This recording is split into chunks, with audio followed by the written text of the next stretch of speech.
I screwed you up.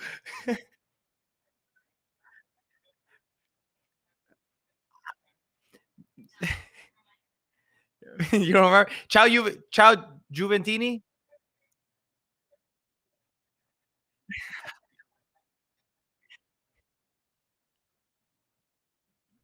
Hi, well, how you doing, Giuseppe? You know what I love about us? We didn't even I had our Juventus recording earlier. You weren't even on it. Yeah, we somehow we started texting each other and we needed to do a video together.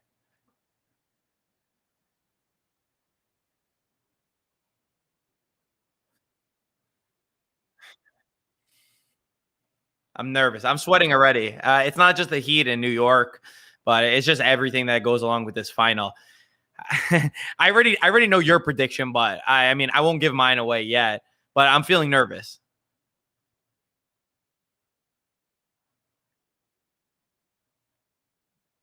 Are we muted?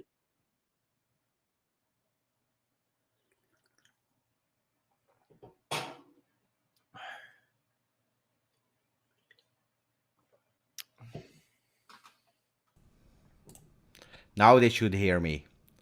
Now people should hear me. Mamma mia. Look, it was a long time ago. Huh? Now people should me because they were saying we only hear Marco.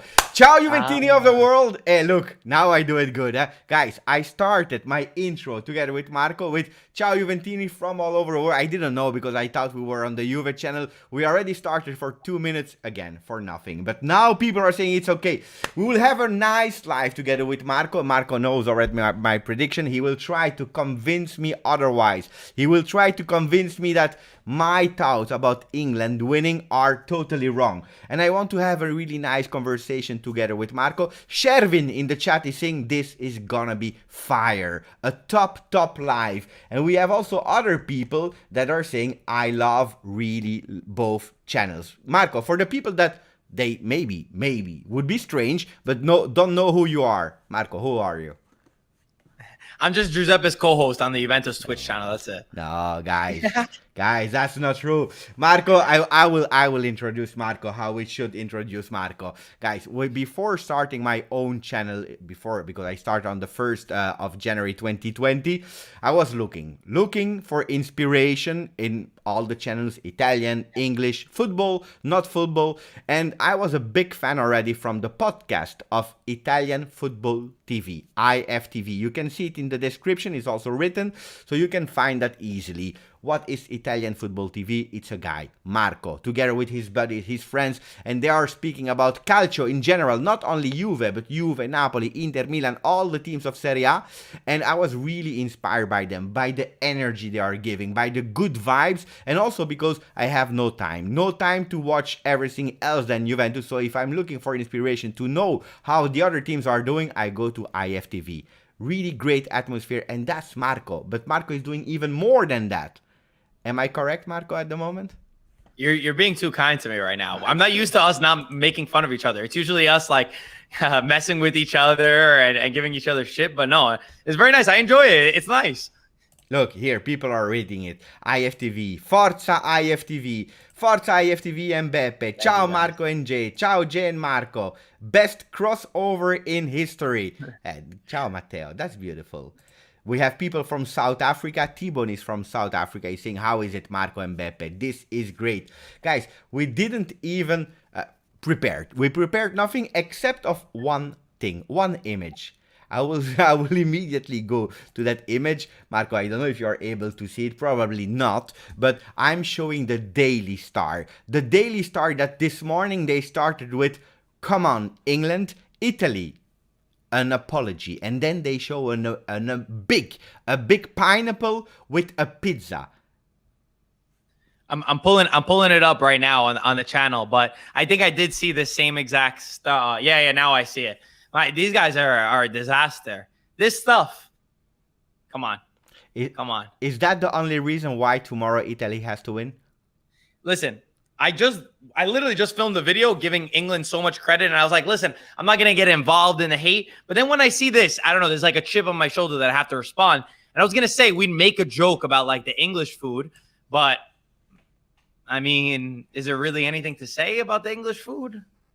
No, not at all, because England is really well known to have one of the worst food on earth. I love, pay attention, I love England. London is one of my favorite cities in the world, but now we are speaking about tourism. We are speaking about living in a city. But if we are speaking about football, that's something else. Marco, it's already since that they won with a big controversy with the penalty versus Denmark. Since that day, it looks like they already won. Should I start to worry a bit, or do they actually have a big chance to win? I start immediately. Yeah? Well, maybe you were muted when you said it, but we were talking about a little bit before. You said that I'm going to convince you that Italy is going to win. I don't know if I'm the best person for that. I'm not, I'm an optimistic guy, and I usually feel good. But I think that this matchup really scares me. To be completely honest, to be totally honest with you, I don't feel the best about it. Like I'm ready to dive deep into it, and I want to get super specific on what I think how Italy can win the game, but also how Italy can lose the game. Because unlike some of the British, unlike some of the English, and unlike even some of the Italians, because I was just at an Italian wedding, and my gosh, there's two types of Italian fans right now. There's the ones that see no doubt in their mind that Italy is going to win. I have this crazy dude, Antonio, that says, 2-0, 3-0, everybody going crazy that Italy's going to win. Or there's the other side, which is probably Giuseppe, you and I, that we feel way more pessimistic about this. And maybe some would say more realistic, because we're giving England the credit that they deserve. But yeah, I definitely don't think anything is done. I'll say that I think these are the two best teams in the tournament. I agree with you. These are the two. They both truly deserve to have gotten to this point. Yes, England had an easier route, you could say. But at the end of the day, I think that they've played the best football together. And I say whoever wins, they really deserve it. It's probably like 55-45 to me. Because like sometimes you get finals that you could tell that there's a big difference. Like I keep saying this, I keep using Tottenham as the example. But remember Tottenham were in the final? And I was like, all right, come on. If Tottenham wins it, it kind of hurts me because I'm like, all right, Juventus should have been there, or at least. So, but this is the one time that I'll say they deserve to both be there in the final. Tomorrow, you spoke about Tottenham, huh? And we have Capitano Chiellini versus Harry Kane. And Harry Kane is one of the favorite players of Chiellini because he said it multiple times. He really loves him. But then we have the story of Juventus losing and bottling finals, and then we have the history of that Tottenham, like Chiellini saying.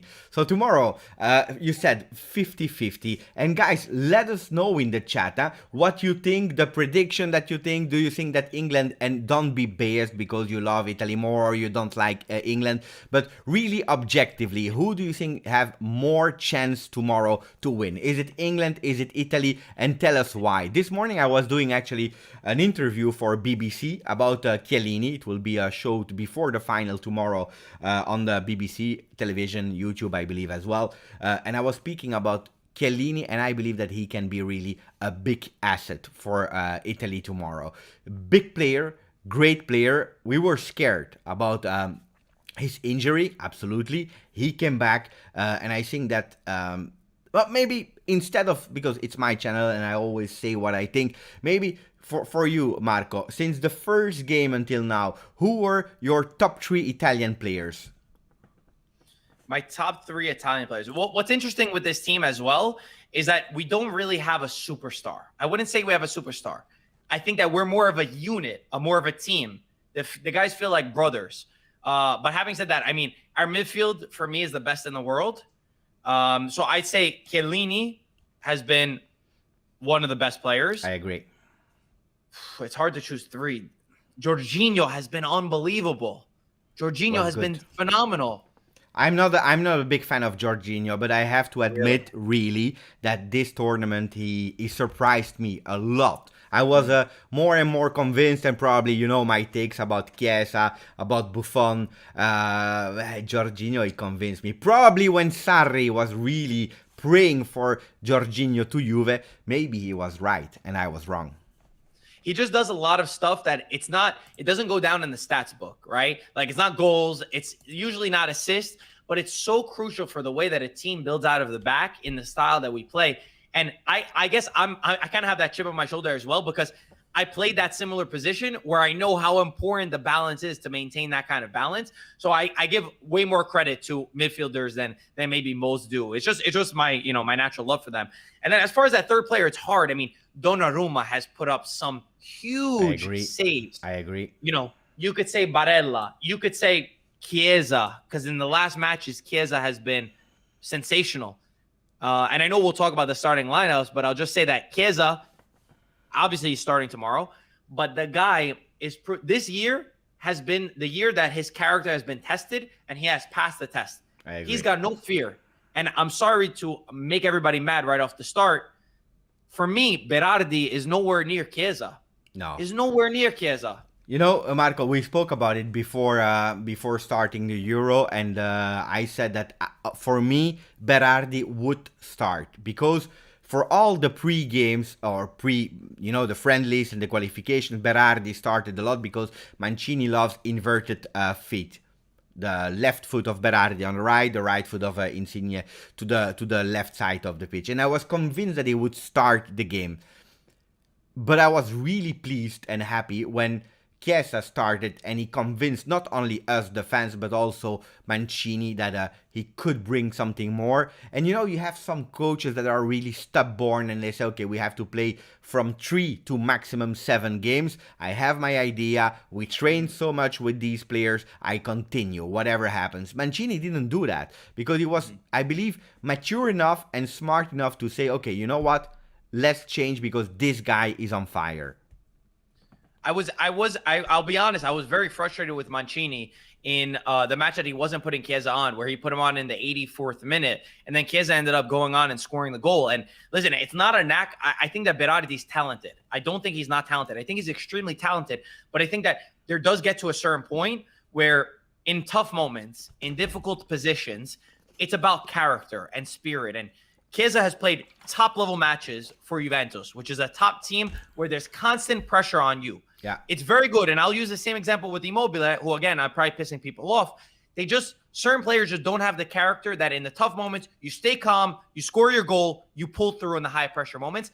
And I feel like Chiesa just has that on his back. I mean, he even said when he scored the goal, he's like, a lot of players, they might not have put the ball down and relaxed and then finished the ball. They might have just tried to volley her real quick, which is exactly what Berardi did in one of the instances. So it's not saying that Chiesa, that Berardi is a bad player. I just think in the hard moments, Chiesa's got a better character. That's it. You know what, Marco? I have an idea because I see so many names.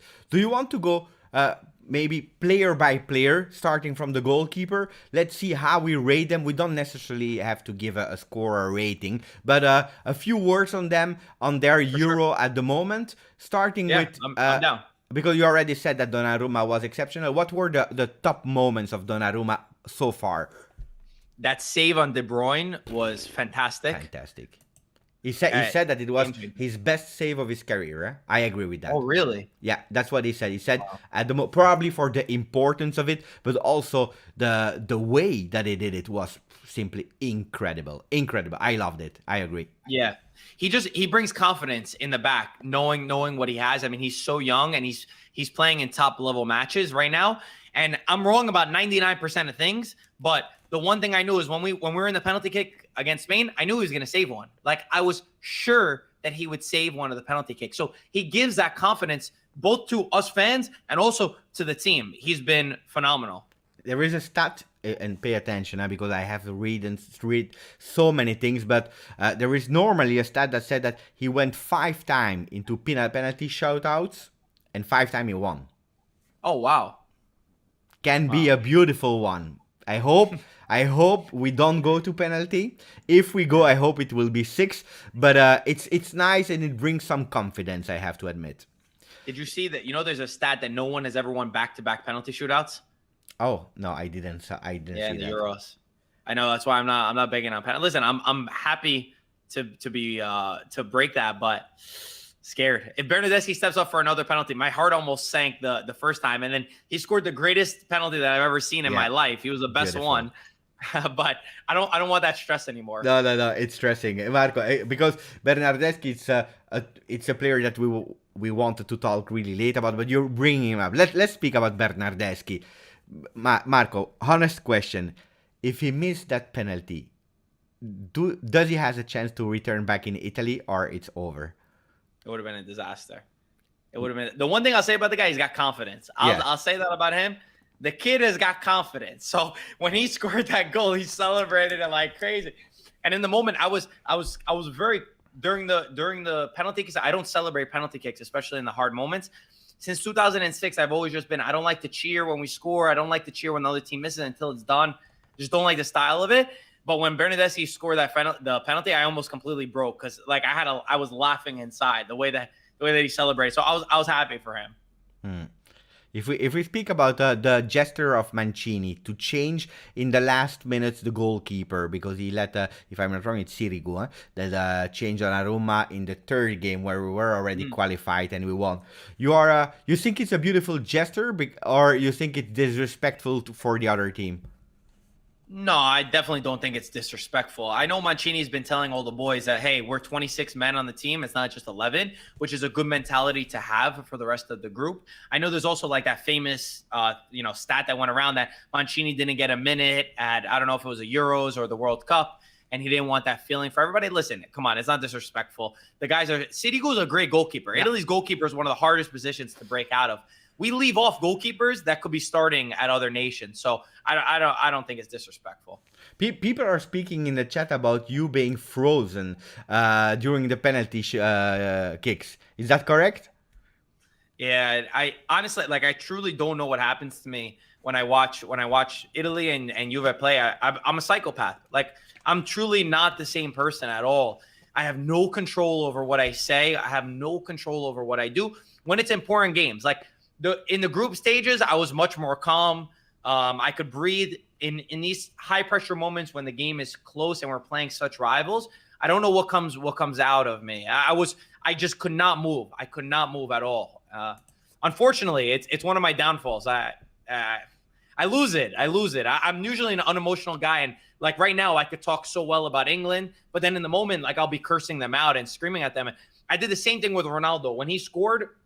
When we used to play against Ronaldo, I hated Ronaldo. Before he was on Juventus, I hated Ronaldo because he was the rival that used to kick us out of the Champions League, that would score goals. I remember when he scored the bicycle kick on us, I was cursing him out. I was like, don't clap for him. Don't do this, because I'm just so ultra competitive. It's a flaw of mine that I don't know if I need to learn how to control, because I kind of just want to let it be. But that's just my justification for it. No, I love it. But people are used to it also here on the channel. When Juve is playing and when I'm doing a watch along, I'm going crazy. And because I'm competitive, I want to win. You know, sometimes I receive some critics from people. They are saying, Giuseppe, you were exaggerating. You're celebrating like if we scored the Champions League final goal. And I always try to explain them that, first of all, they never met my father, because if they saw my father, then they would understand from where that DNA is. He's hilarious. Your crazy. father's the best, to be honest with you. Yeah, it's true. Like, I kind of want him on your channel way more. The videos that you've created with him and his reactions, he seems like he would fit in perfectly over here. My father is he's crazy. He's really crazy. You know what he's saying? It's thanks to him that I'm on the Juve channel, because he said it's he's right. He's right.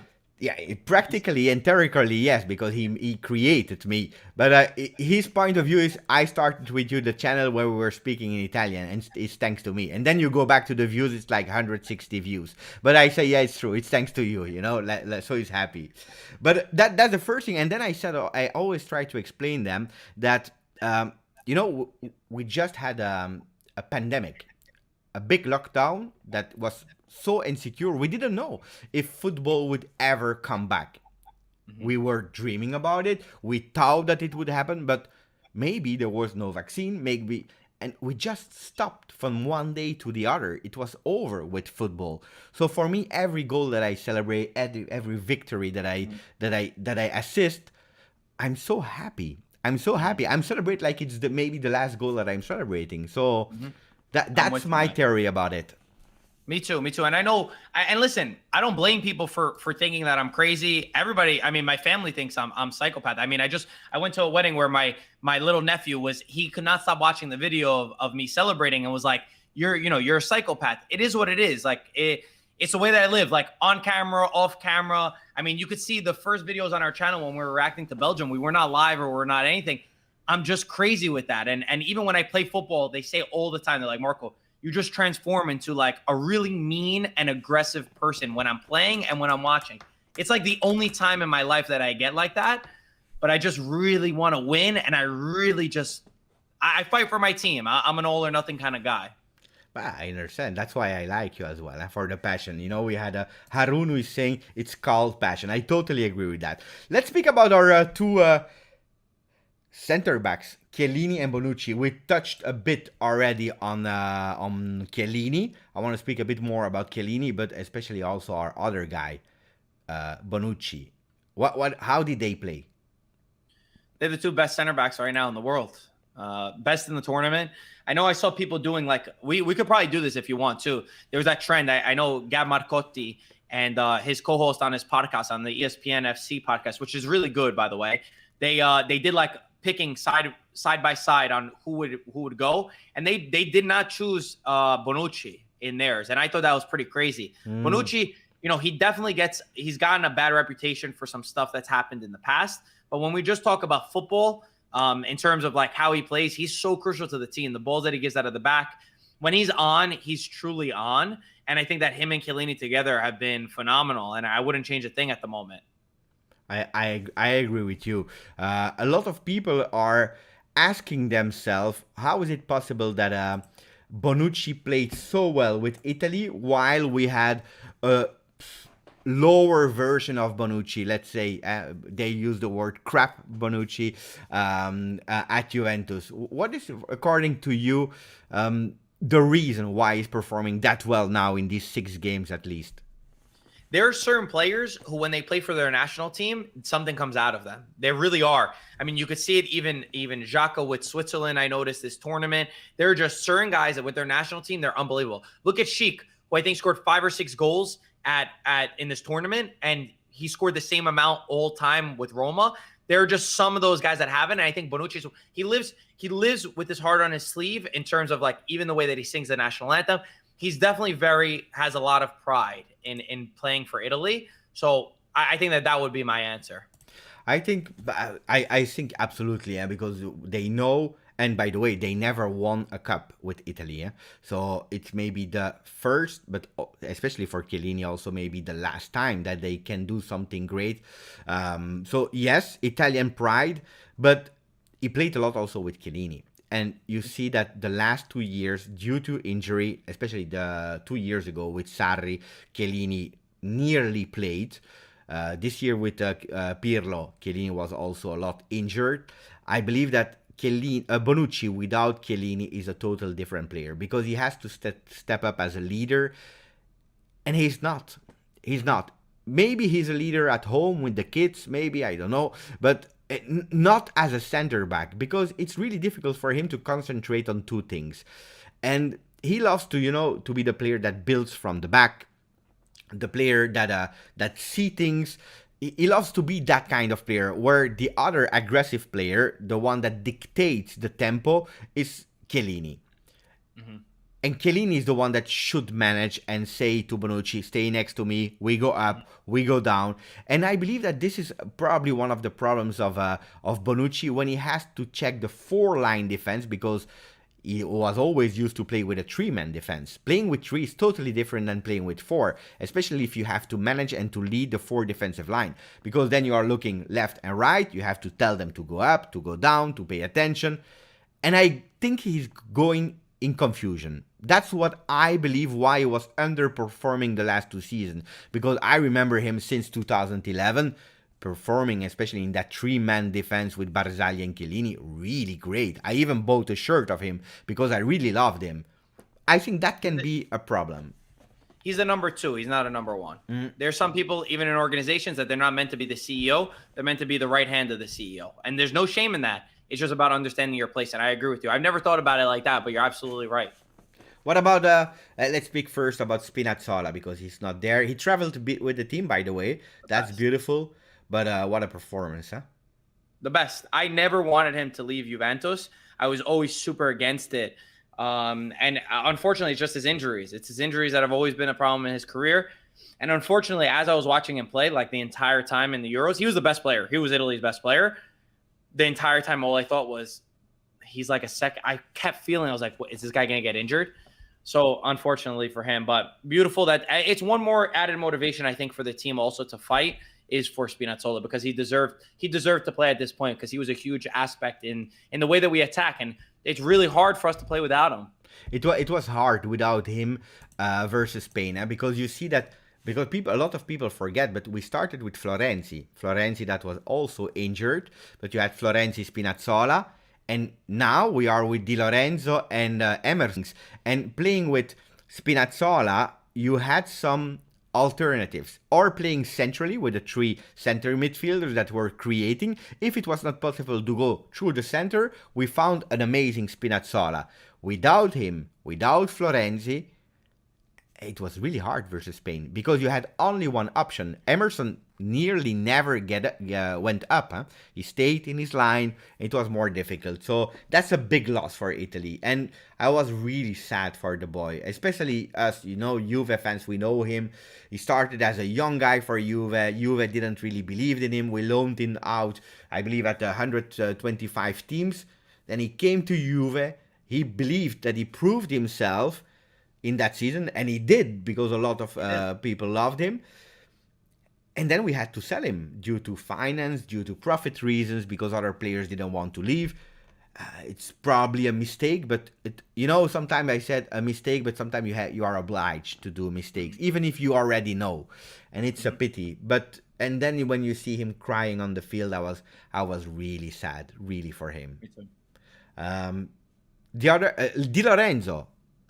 Surprising. I don't know what you think about Di Lorenzo. Yeah, so I think Di Lorenzo, he did his job. He was more impressive than I was expecting. Listen, he's not a great player, but at least he knows his role. He was winning almost every 50-50 ball, which I respect. He put his heart on the line. I think that he was a lot better when he had Spinazzola there as well, because he knew, like, hey, I'll cover back. I'm not that good going forward. So is he a great player? No, he's not a great player. He's done well. He's done well, which I respect. He still feels like a reliability where I'm scared at any moment defensively what he's going to do. But listen, I've been more happy with him than I was expecting. I thought he was going to be way worse coming into this tournament. He impressed me versus Spain. I was not that convinced about him the other games. Versus Spain, he really impressed me. I think it will also help in his favor to have some confidence, because you know that you are a sub. You know it. Just stepping a bit aside, because Ike is asking me a question that I also wanted to ask you. Now that we are speaking about national team, Locatelli, Juve material? Here's where I piss more people off. I will back you up. Okay. I prefer Verratti to start, by the way. That's number one. Number two, yes, Locatelli is better than what we have. But for me, he's just, if you say top player, and when I say top, I guess I have a stupid vision of Pogba returning to Juventus. That's who I imagine, He's not there. He's not there. Now, is that a fault to him? No. I just don't think he's, a top midfielder. He's better than what we have, and he would improve our midfield. But I'm not a huge Locatelli fan still. And I know, and I put my hands up and I said I was wrong, because in the group stages, he was phenomenal. I could give a player respect. And, his physical ability is really good. And the way that he can shoot from outside the box, his goal scoring ability is better than Verratti. So he brings that to the table. I'm just, like Haroon said, I'm not the biggest Locatelli fan. I'm happy to be wrong. Giuseppe, we talked about being wrong many times.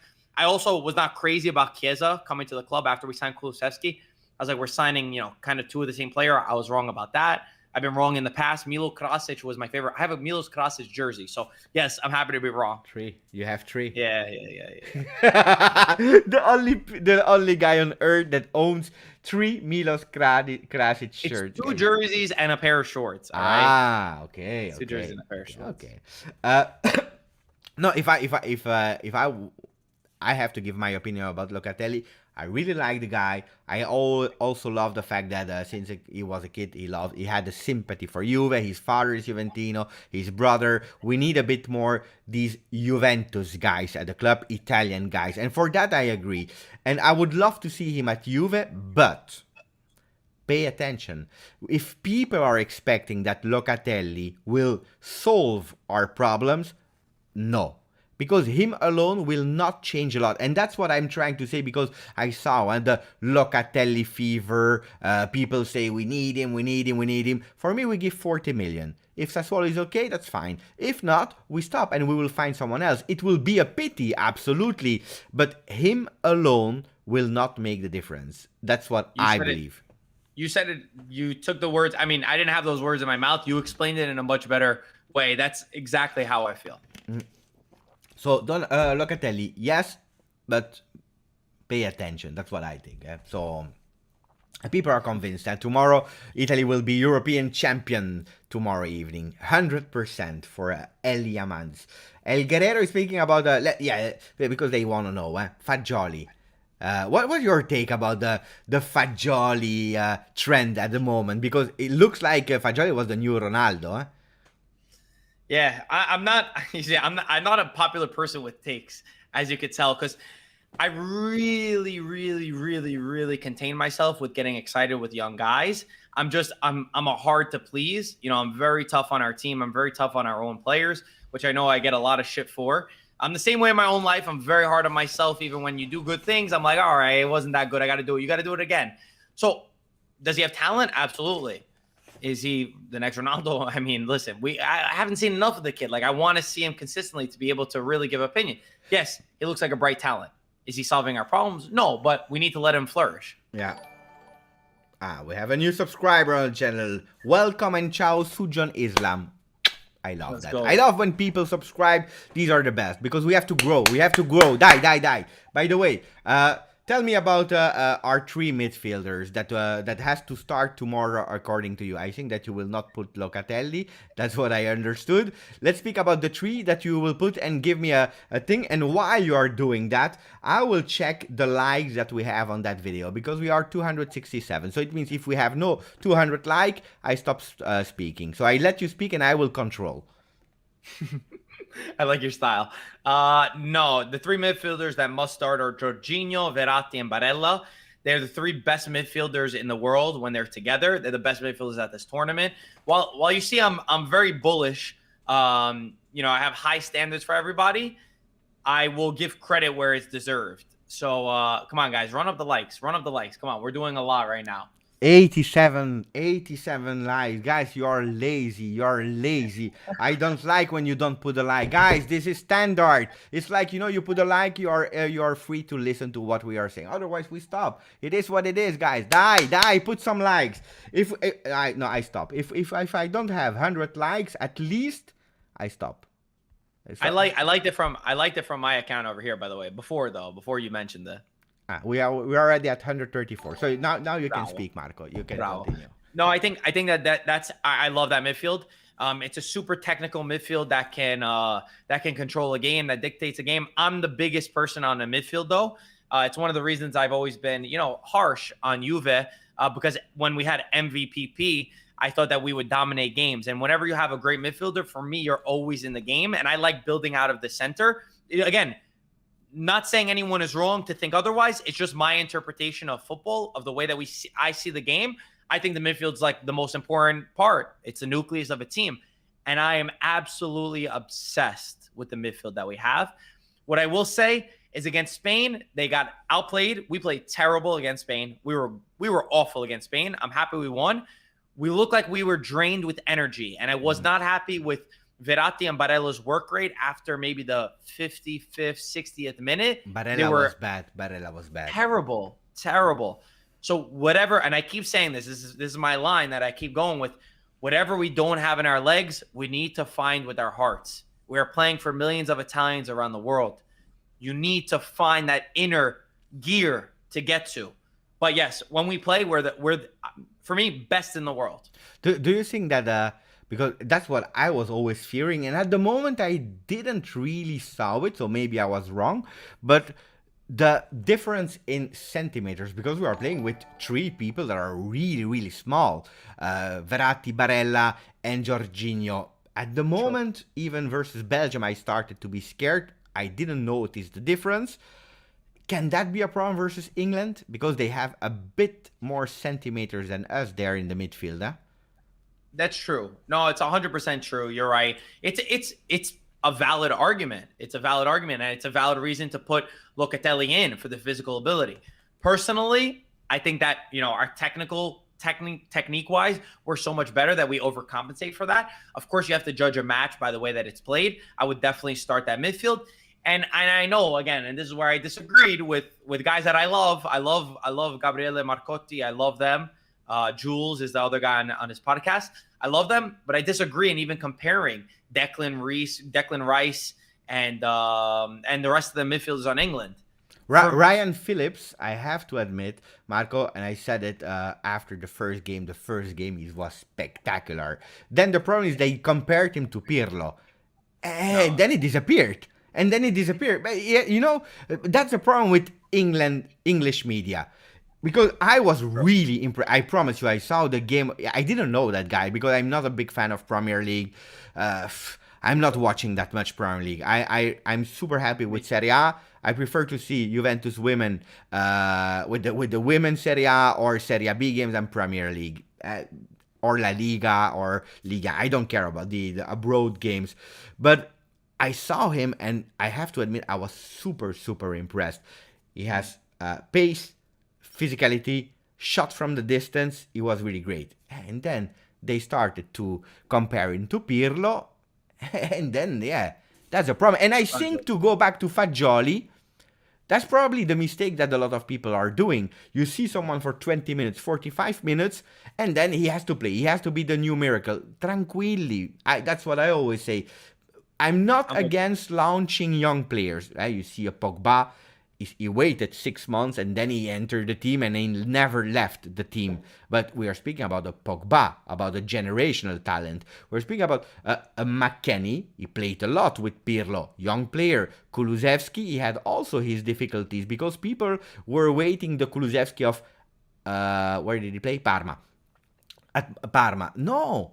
If we are giving the chance to young players, wait. And a Fagioli, if he was not even a starter with the under-23, there is a reason why. Probably he was not ready. He has that talent. He has the skills. Now he will train with Allegri. They start the 14, so in 4 days. Let's see if he improved and if Allegri really wants to give him now a chance or not. So pay attention to that. But you spoke about the three midfielders. I would start as well with the three because they know each other. They have affinity. They know the skills they have. So I would do the same, but we have a Pessina on fire, and we have a Locatelli that can enter. So for me, it's not really, and we have nobody. The yellow card we don't care because Verratti, of course, he will have a yellow card tomorrow, and then he will be banned. We don't care because it's the final. So for me, we start with the three of them, and they are doing great except the last game where Barella was really bad. Yeah. And again, I don't want to make it seem like I'm hating on Phillips or hating on the guys. All I'm saying is that our midfield is better. Like, I really don't care player by player, wherever you want to do it. We're definitely better. And again, like, I'm very okay with saying who's better on England. England have, in a lot of positions, England are better. I'm more than happy to say it, but not at center midfield for me. What are they better with number 9? Because that's what we are speaking about now. Immobile versus Kane. Don't even get me started with that. Yeah, Immobile is Bro, he's terrible, man. I'm sorry. He's terrible. I really hope. I keep saying it now. Honestly, I avoided saying it in the beginning of the tournament. Now I'm just saying it just so that I could look stupid and he could score 2 goals. I even said he was going to score 2 against Spain. He is honestly terrible. I mean, he's so lucky that there's nobody else. He's lucky that he's got Belotti as his backup player behind him. That's what I'll say. You see also the difference because Immobile said at a certain moment, I would give up all the goals I scored just to win the tournament. And I love that mentality because if you are saying that, it means that you really... It's fine if you leave up the goals to the other people, but at least then try to have the same work rate as Belotti or try to have a control, controlling the ball. We are not asking you to score if Chiesa is scoring, Insigne is scoring, but at least controlling the ball because every single time it's a disaster. It's really difficult. And that's the thing that it's about. I completely agree with you. And I've used the example of France when they won the World Cup with, I think it was Giroud as their number 9. Yeah. Okay, Giroud sets up plays. I know he didn't score a goal in the tournament, and I said I'm completely fine with that. But Immobile is a disaster to the play. He loses almost every ball. He can't control the ball. He gets terrified in the big moments. And listen, Insigne, I've never been a crazy fan of Insigne. Technically, he's super talented. I mean, he's got great feet, right? He played a terrible first match in the playoffs, in the knockout stages. The next game, he came up. He came up against Belgium. He stepped up. He was scared the first game. Guess what? He stepped up in the second game, and I give him respect for that. Yeah. Immobile needs to do the same thing. I'm very okay with being wrong, but you need to show character. You need to show the character. Immobile, when he plays for Lazio, when you got 38 games, you could score 4 goals against Spal. And I know people use his number that he had more goals than Lewandowski. The stat is a lie. The stat is a lie. Lewandowski, there was one moment where I think it was Spinazzola on the left side, gave him a low-driven ball. Immobile is right in front. Any number 9 who has it inside. Number 9s, they smell the goal. They've got instinct. They're killers. They shoot that first time. He controlled the ball, pulled it back, did a disaster, and tried to pass it. No real number 9 in the world does that. I'm sorry. Who do you start tomorrow? Because Adi is saying, should Belotti start? Immobile has to start. That's the sad part. It's so sad that Belotti, for me, is worse. For Belotti, oh my gosh. Belotti. I can't believe this guy was rated as 100 million a couple years ago. And he's got no technical ability. What about the idea of because I see somewhere some crazy things about Insigne falso 9 and then playing with Chiesa Berardi instead, or do you believe in that falso 9 position? Because Insigne played like 20 minutes versus Spain. Yeah. Which says a lot to how bad Belotti is, because Mancini was like, all right, I'm just going to play as a falso 9 Insigne. Listen, I think that that's the alternative if Immobile does what Immobile has done all season. You can't start it like that. Listen, Immobile has to start. You can, in the final, change things up. You know, there's an argument that Immobile drags, defenders wide. He tries to open up space. Does he do a good job at it? No. I'm also, again, really harsh because I grew up with number 9s who had no fear in their body. Their bones were dying to score goals. They lived for these opportunities, but you can't start anyone else besides Immobile, unfortunately, in the final. Mistake to not have called up Moise Kean? From my perspective, yes. I'm a big Moise Kean fan. Of course, while being objective, as emotional as I am, and I think that Moise Kean is more talented, there's an aspect of football that we don't understand. People say that Moise Kean had attitude problems. We know with the U21, him and Zaniolo together, they showed up late for the final. I can't speak about that. We're not inside the locker room. I don't know what he does to the harmony of the team. Do I think so? No, but who am I? I'm not inside. I can't say it. Skill-wise, yes. It would be Kean for me. But again, we have to be objective a little bit and say that if Mancini didn't call him, there's probably a valid reason. I don't think Mancini is, he's shown to be, listen, whoever deserves it, no matter where you're playing, you could have your opportunity. So Ravi's saying, and I agree with him, final no time for experiments. We have to do with what we have. Okay, Marco, we have back 15, 17 minutes more together before leaving. I wanted the people for 30 seconds to tell us in the chat if they want us to go for a few Juve names, Mercato, or if we continue with our Italy predictions for tomorrow, or opinions about Italy versus England. Let us know. What do we do with Marco for the last 15 minutes? We go for Azzurri or we go for Juve? Mattias Fernandez is saying Azzurri.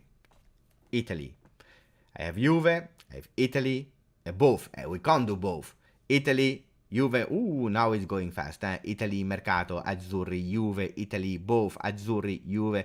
You know what, Marco? We'll do half and a half. We continue with 5-10 minutes about Italy, and then the last 5 we dedicate for Juve Mercato. That's a great one. Unfortunately, I agree with Julian Dos Santos that I don't think the Juve Mercato is going to be very long. To be honest with you, I was going to suggest that we could probably hit both. It will be difficult. It will be difficult. Yeah. But that's for the last 5 minutes. Yeah, Guys, continue to stay with us.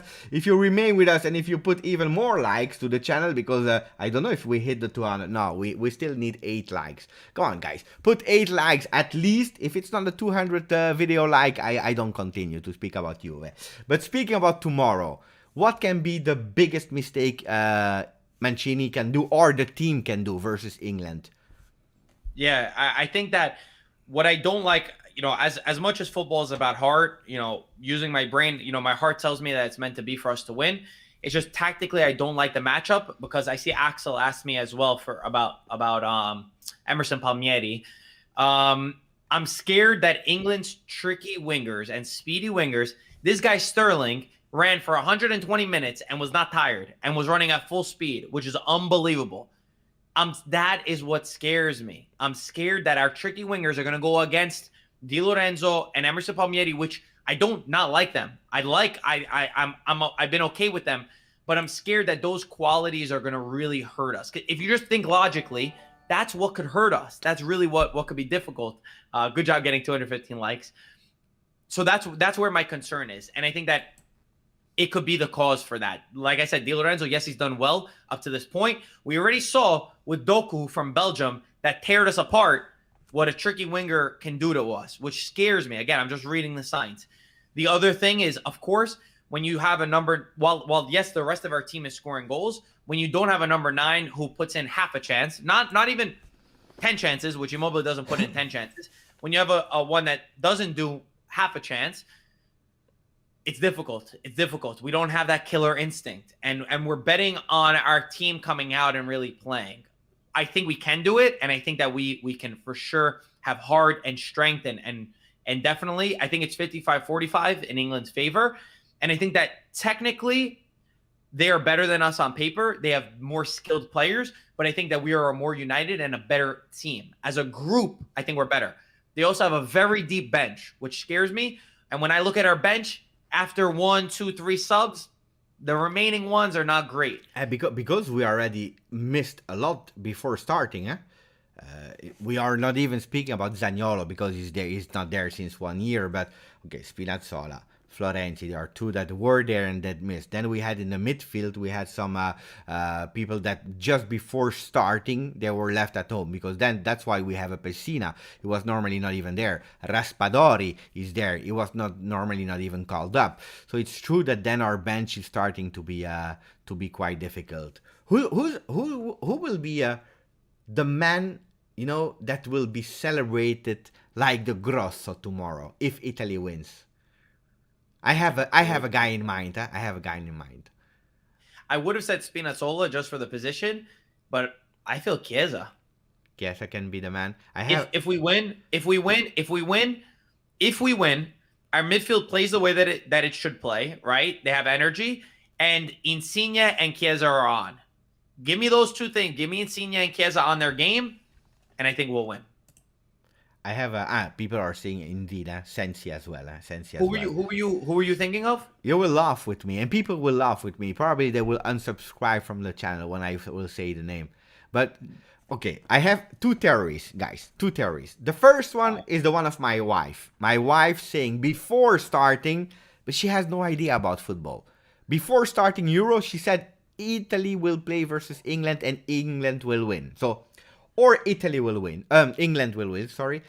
And then I have another theory. My theory is we go into the extra time. Bernardeschi comes on and he scores the winning goal. 112th minute. Write it down. Yeah, Marco left. I'm sorry, guys. Marco, come back. If it happened at the 112th minute, guys. Okay. Listen, I don't know. Today, Giuseppe, we got our Juventus jersey, yes. right? Yeah. Number 1. Yeah. So yesterday, 2 days ago, it was my sister's wedding, and they're both Juventus fans. So they actually gave me a second jersey. Oh. As like a happy, as like a thank you. You see, it's still got the tag on it. So I have 2 Juventus jerseys, the new one. You see this? Yeah.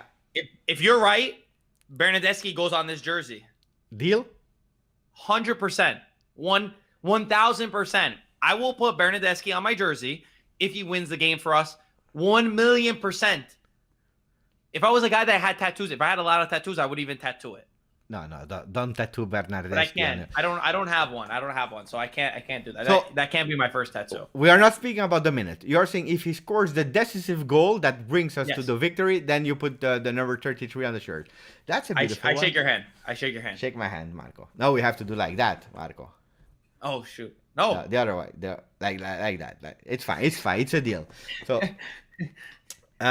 if he scores, guy, I will not put Bernardeschi on my shirt. But Marco will even do. if it's not the decisive goal, I'll give you that. If Bernardeschi scores and Italy wins, I will put Bernardeschi on here.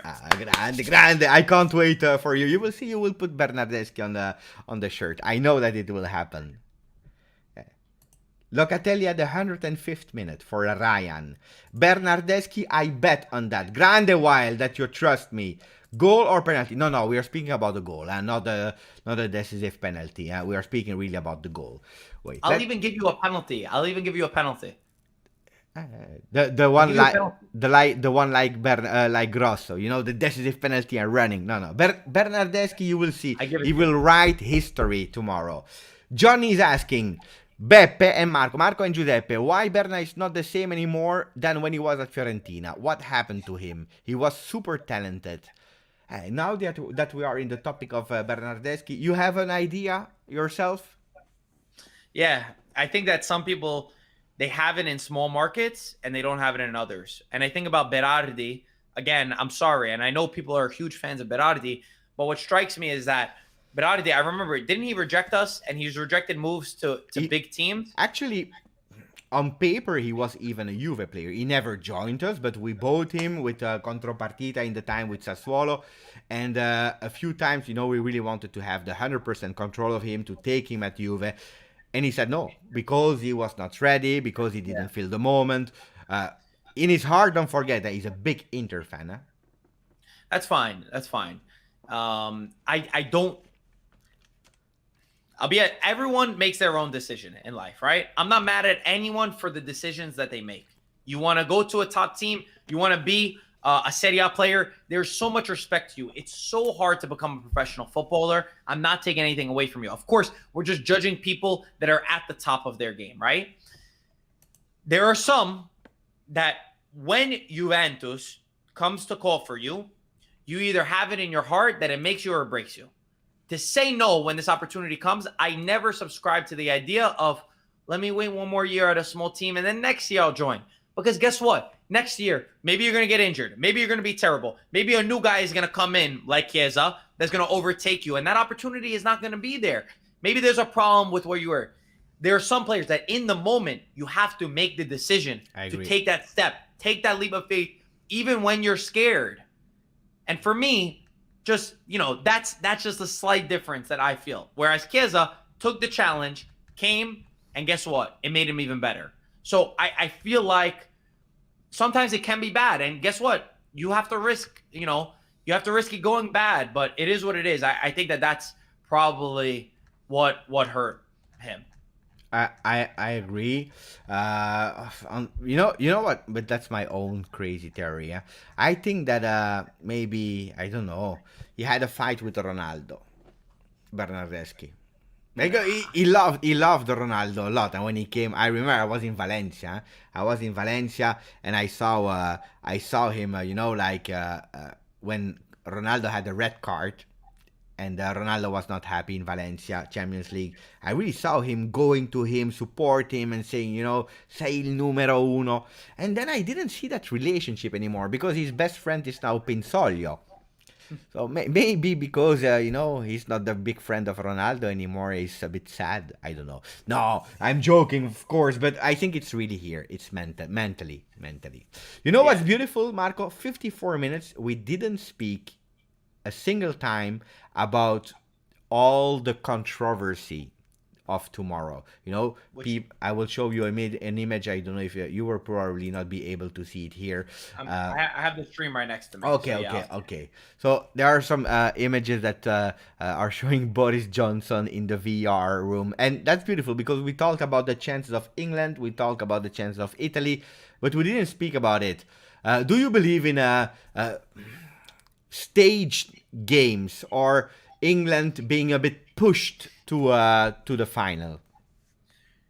I think it's dangerous to start with that mentality. As Juventus fans, of course, we know that everybody has that same thing about us. For me, the way I always look at it is it's a loser's mentality, and I think that if we want to win, we could win. Now, I do have a problem with, and I know you probably don't experience this as much now with social media. Yes, I do a lot, especially being in United States, where, for example, right, ESPN posted a picture of the goal that they scored, right? And there was 2 balls on the field at the same time. And just little things like in the caption, it says, there appeared to be 2 balls on the field when England scored their decisive penalty. But what are you talking about appeared to be? Is this magic? Did it just magically appear? No, there's 2 balls. And they did it again with another appeared to be. And it rubs me the wrong way because, and that's a part, like while I said I respect England, they're a great team, they deserve to be there, it bothers me. They control the media so much that you can almost say nothing. Immobile falls on the ground. It's crazy. And I'll never support diving. I call it out. Juventus player, Italy player, I don't care. I don't support it. Immobile fell on the ground in what was an embarrassing moment, yes, but in a moment that didn't even really matter. They lost their mind. This is De Jong, who's not even English. This is classic Italians. This is the way that Italians play. This is typical catenaccio. Yeah, it was even confusing with the word catenaccio that had nothing to see with the situation. We haven't played catenaccio since Mancini came. I don't know what you're talking about. Yeah. We scored more goals than everybody. I mean, to me, that's just the arrogance that kills me.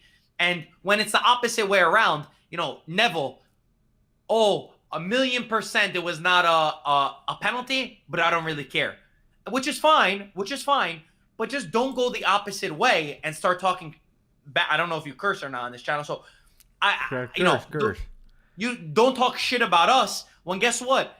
You got skeletons in your own closet, This is football in 2021. Everybody's weak. Everybody dives. It's just the way that it is. Most teams, there is no team in the world that is perfect. There's no team that has nobody that doesn't fake it a little bit, that doesn't wait. They were complaining that we wasted time at the end of the match. I haven't watched a match of football where a team is winning and they don't waste time, especially in a knockout stage. I mean, totally agree. Are we serious now? Are we serious? That's just the part that kills me. And I don't want to be that person. And I've stayed back on commenting on it because I don't want to be the loser. I don't want to even give them the energy. But that's the shit that bothers me. And guess what? I want to use it as fuel for us to go out and win. Nobody wants it, right? They don't want us to win, but that needs to even be the moment that we win even more. They don't want to give us the respect. They want to control the narrative. They want to say that we're cheaters. Okay, guess what? We'll beat you right now where you're at home, where you've got all this stuff going for you, when you have the easier side of the bracket. That's what I hope. I love. I was about to put you full screen so that people could really listen to your speech. Marco, would you be the trainer that goes and take all the English first pages and would put it in the locker room? Oh, I would be so bad. I would show them every little piece and say, guess what? When you got nothing, when you think you're dead, this is what they're saying about you. This is what they called us. They're insulting everybody. They're insulting our generations, all of the World Cups that we've won, everything, and say, this is the reason. When you've got nothing, use them as your motivation to do it. We have Justin who's saying it was an alleged ball. Marco was speaking about the double balls. By the way, Justin is doing a really nice work, and he's also speaking about Juve on a channel, Bianconeri Zone. Guys, they are on Twitter. They have a site. They are doing great things. Justin is really doing great, so give him a follow. He's doing a really great job, by the way. Beppe, I will score tomorrow and we will win. Grande Federico, I'm happy that you are here. By the way, good congratulations for your English. You are doing really well, Federico. Let us know if you keep the 22 or if you will change, because I need to put you on my back, Federico. Yeah, people. Good. The English media is so biased and deluded. Can't wait to win tomorrow. Yeah, because it's hard. It's really hard. I saw an amazing paper from pages. You saw it as well. From Scotland with Mancini as Braveheart. Beautiful. So I believe that the world is supporting Juve, Italy tomorrow. And it is because of the media. and they have so many different pages. You know, in Italy you have like 3 big ones. In England you have so many papers, and they are all manipulating people. I even heard rumors, I'm not sure if it's right or wrong, that they closed work and schools Boris Johnson because on Monday they have to celebrate. It's crazy. There was a video. There was a video of one of the players that was saying like they're already thinking about their celebrations. I don't remember who it was, but somebody said that, and I don't know. That just bothers me. And I know I see the question from Axel too that says, "What do you think about the English fans if they whistle our national anthem?" Honestly, what I would say to the Italians that are going to be there, let's not stoop to that level. Like they want to whistle us, perfect. Use it as our motivation. The whistles are not going to be the stuff that stops us. We are going to sing our hearts out, whether you whistle, whether you boo, whether you throw garbage at us. Guess what? It's going to make us stronger. And I don't want us to stoop to that level. Like I don't even want us to stoop to the level of some of the things that they're saying about us Italians. Don't go there. We'll show it on the field. Let them sing their anthem. Let's have respect for the players. It's not the players that are booing us, because if the players boo us, then that's something else. But if the fans do it, let them do it. We don't need to go down to that level to be like them to win. Nah, it's motivation. You know, I believe that at a certain moment you are at that level that where it motivates you, especially when you have a Chiellini as a leader in your team. I don't care about that. It's disgusting. It's probably one of the most disgusting things that you can do, boo a national anthem. But it's part of the game. You know that it can happen, and it is what it is.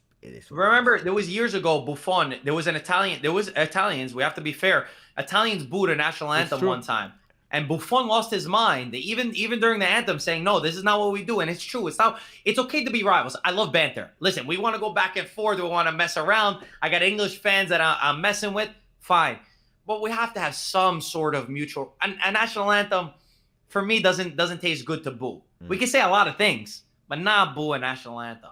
So, give me your prediction, Marco, for tomorrow. I'm sorry.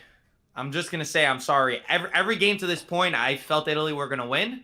I definitely think that we can. I will pray that we do win. I hope that I'm wrong again.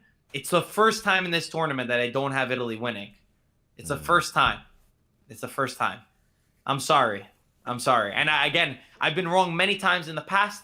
I also said that France were winning this tournament from the start. I said France would win the Euros, and they're not even in the final. So my opinion doesn't matter at all. It doesn't matter one bit. But if you ask me, if I choose with my heart, Italy wins. If I choose with my mind, it's a 2-1 win for England. I the same for me. You know what? I will not change my opinion now. I have heart 100% Italy, and I hope I'm wrong. But I believe that with the mental, with the brain, I think that England will win. That's what I'm fearing. It is what it is. It is what it is. What's fair is like I said, technically, I think they're better player for player overall. But that doesn't always win games. As much as we want to say it, it doesn't always win games. There's many times, I remember Brazil in 2006 had an unbelievable squad. We've had some great teams that never won anything, even though that they were better. And sometimes heart prevails. And if there's any year, like we've seen in this COVID year, where Inter won the Scudetto and Atletico won, and just escaped my mind. Who won in France? The team with the L. Who won in France? Who won in France? Who won in France? No. Who won? What's it? The team Lille. that won the French league? Lille. There we go. I'm sorry. I almost said Lyon. Lille won. If there's any year where heart can prevail, it's definitely. Thank you for everybody that's telling me right now. If there's any year, it can be this one. Doesn't mean PSG. Guess what? PSG is 15 times better with all the signings that and players that they have. But guess what? You didn't win. So you never know. People, they know, they in the chat, Lille, and they even know how to write it. Lille. The guys are amazing. I love it. Marco, let's finish with a few pictures. I will tell you the pictures. Wait, because I didn't even prepare it. So let me show. Here I had Bonucci and Chiellini. We already spoke about them. So I have Ronaldo. He stays or he goes, according to you? Stays. We have Dybala in Miami with a beautiful no shirt. He has no shirt. He's really beautiful shaped. You think it will be a fantastic season for Dybala? Top year for Dybala. Dybala is going to be on fire. I love that. Here I have another picture. Dybala together with Pogba. Pogba, chances? to come. Yeah. In my dreams, yeah, but with COVID, I spoke to even Fabrizio Romano, who was talking about this.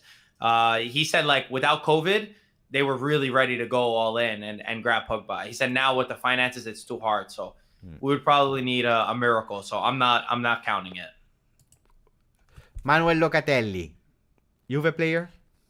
Yeah, I think he'll sign for Juventus. Yeah. For the people that just joined, Marco gave his take about Locatelli earlier on the video. The rumor about Miralem Pjanic. You believe in it? I don't think so. No. What did you think about Vlahovic last season? So what's really funny is that my dad was working with Fiorentina when they were here in the United States the first time, and he told me it was before anyone even knew how to spell Vlahovic. He was like, yo, there's this young kid that he's like, I'm watching his training. He said, this kid is phenomenal. He's like, he doesn't miss a shot. He's outworking every single player in the team, and that's including when Chiesa was there. He said he's the first one to show up, the last one to leave. He's fighting his ass off in training. And he's like, technically, he's so skilled. And then for the beginning, Vlahovic didn't do well. So we were all joking with my dad. We were messing with him every day. We're like, oh, you hyped up this guy. You told us he's going to be amazing. And now the joke's on us. He's a really good player. He's a really good player. He seems like he's got the fighting attitude that he wants to play at a top team. So I'm sure eventually he's going to leave Fiorentina. Do I think it's going to happen now? No, probably not. One more season at Fiorentina could be good for him. I have Matthijs de Ligt, top player. Do you think, because he never trained with Allegri, that can be for me even more step up for Matthijs de Ligt? The best defender in the world. Yeah, he's good. He's really good. Hopefully mentally he will be not too down because it was heavy. But what I'll say is about it is, guess what? That's a true character of De Ligt, where he took all the blame for himself, where he didn't have to take the blame. But guess what? A real man and a real person, a real player like that, a leader, that's what I want to call him. A leader takes responsibility even when they're wrong. No matter what, you are responsible for what happens. And that's what a captain does. And guess what? That gives me even more confidence for the mentality that this kid has. I love that. Demiral, you think he will stay? He will go?